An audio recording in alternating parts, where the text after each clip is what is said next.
نحمدہ و نصلی و نسلم علی رسولہ الکریم اما بعد فاعوذ باللہ من الشیطان الرجیم بسم اللہ الرحمن الرحیم قال اللہ تبارک و تعالی فی الکلام المجید والفرقان الحمید محمد الرسول اللہ والذین معہ اشداء علی الکفار رحماء بینہم صدق اللہ العلی العظیم۔ میرے ہاتھ میں تھا جب تک میرے مصطفیٰ کا دامن، میرے ہاتھ میں تھا جب تک میرے مصطفیٰ کا دامن، میرے پاؤں چومتی تھی یہی گردش زمانہ۔ میرے دوستو، جب بندہ اسلام سے دور ہو جاتا ہے، ساری حکمتیں، ساری دانائیاں اور ساری خصوصیات اور ساری اچھائیاں جو ہیں وہ دین اسلام میں ہیں۔ دین اسلام سے ہٹ کر جو ہے وہ فساد ہی فساد ہے، وہ فتنہ ہی فتنہ ہے، وہ حماقت ہی حماقت ہے۔ اس وقت مسلمان قوم کی حالت یہ ہو چکی ہے۔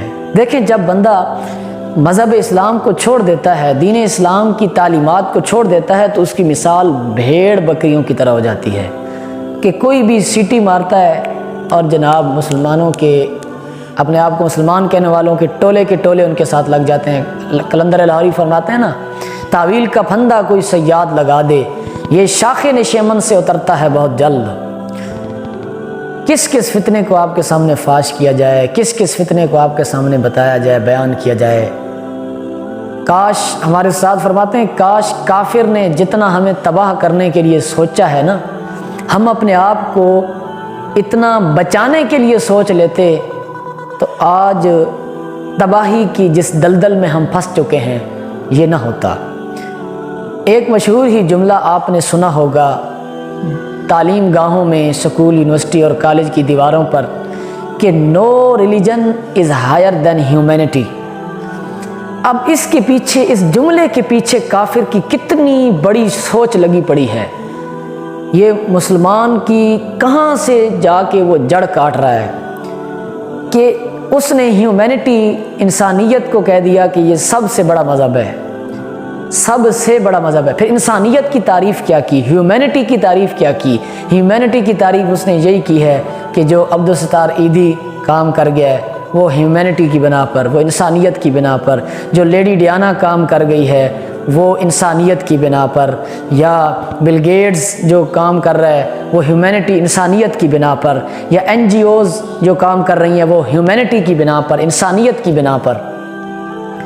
اب میرے دوستو، اب اس نے تعریف اس کی ان چیزوں کے ساتھ کر دی کہ کسی کو جناب ہسپتال پہنچا دینا، کسی کی پٹی کر دینا، کسی کو دوائی دے دینا، شوکت خانم ہسپتال بنا دینا، یہی انسانیت ہے اور یہی سب سے بڑا مذہب ہے۔ جب اس تصویر کا دوسرا رخ ہماری قوم دیکھے گی اور ہمارے لوگ اس معاملے کو دوسرے لحاظ سے دیکھیں گے، صحابہ کرام کی سیرت پڑھیں گے اور سنیں گے کہ انہوں نے تو جناب تلواریں اٹھائی کی پرے کے پرے کاٹ دیے۔ سرکار دو عالم صلی اللہ تعالی علیہ وسلم نے تو فرمایا، قرآن تو کہتا ہے کہ یا ایھا النبی جاہد الکفار والمنافقین وغلظ علیہم، اور قرآن تو کہتا ہے تو اشداء علی الکفار ورحماء بینہم، کہ وہ تو ہیں ہی صحابہ کرام کافروں پر سخت۔ وَاضْرِبُوهُمْ فَاضْرِبُوهُمْ فَوْقَ الْبَنَانِ، کہ انہیں جناب قرآن مجید تو فرماتا ہے مار کے پور پور کر دو، ان کی گردنیں اڑا دو، ان کے جناب تم ان پر رحم نہ کرو، ان پر۔ قرآن تو یہ کہتا ہے۔ انہوں نے تعلیم، ہیومینٹی، انسانیت کی جو ہے تعریف دوسری کر دی، اور لازمی بات ہے جب اس کی تعریف ہو گئی پھر اس تعریف کے مطابق انسانیت کو، ہیومینٹی کو سب سے بڑا مذہب قرار دے دیا۔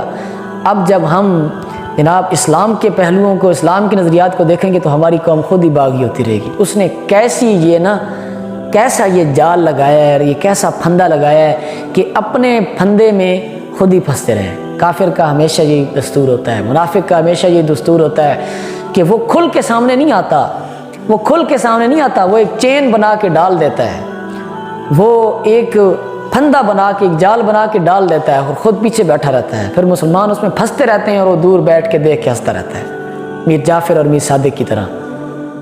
اب میرے دوستو سمجھیں اس بات کو کہ سب سے بڑا مذہب انسانیت نہیں ہے، سب سے بڑا مذہب اسلام ہے۔ اگر انسانیت ہے تو وہ اسی مذہب اسلام میں ہے۔ اگر اسلام سے ہٹ کر اگرچہ کوئی ایسا شخص ہو جو ایمان نہیں لایا اور وہ ساری دنیا کی جناب خیر خواہی کر رہا ہے، وہ کوئی انسانیت کا کام نہیں کر رہا، وہ درندہ کا درندہ ہی ہے۔ اگر مسلمان ہے، اللہ تعالیٰ کی ذات پر ایمان لاتا ہے اور اس کے رب تعالیٰ کی خاطر الحب للہ والبغض فی اللہ ہے، جو اللہ تعالیٰ کی ذات کی خاطر بغض رکھتا ہے کسی سے اور صحابہ کرام کی طرح جہاد میں آتا ہے اور کافر کی گردنیں اڑا دیتا ہے، تو یہ انسانیت شمار ہوگی، یہ انسانیت سے ہٹ کے شمار نہیں ہوگا۔ قرآن مجید نے بھی اس پر، مولانا عبدالقیوم ہزاروی صاحب کا اس پر مقالہ بھی ہے کہ قرآن مجید نے جو فرمایا نا کہ وَلَكُمْ فِي الْقِصَاصِ حَيَاتٌ يَا أُولِي الْأَلْبَابِ، کہ اے عقل والو، قصاص لینے میں تمہارے لیے زندگی ہے۔ قصاص اب کیسے لیا جاتا ہے؟ قصاص اس کی کوئی تعریف کرے، ہاتھ کاٹے جاتے ہیں، گردن کاٹی جاتی ہے، سنسار کیا جاتا ہے، پتھر مارے جاتے ہیں، تو اس میں کیسے ہمارے لیے زندگی ہے؟ اس میں زندگی بھائی جان ایسے ہے کہ جب ایک چور کا ہاتھ کٹے گا ہزاروں کے بچ جائیں گے، جب ایک زانی کو سنسار کیا جائے گا ہزاروں زنا سے بچ جائیں گے۔ اسلام دین حکمت ہے، یہ سارے پھندے ہیں مسلمان کو پھنسانے کے لیے، مسلمان کو بہکانے کے لیے۔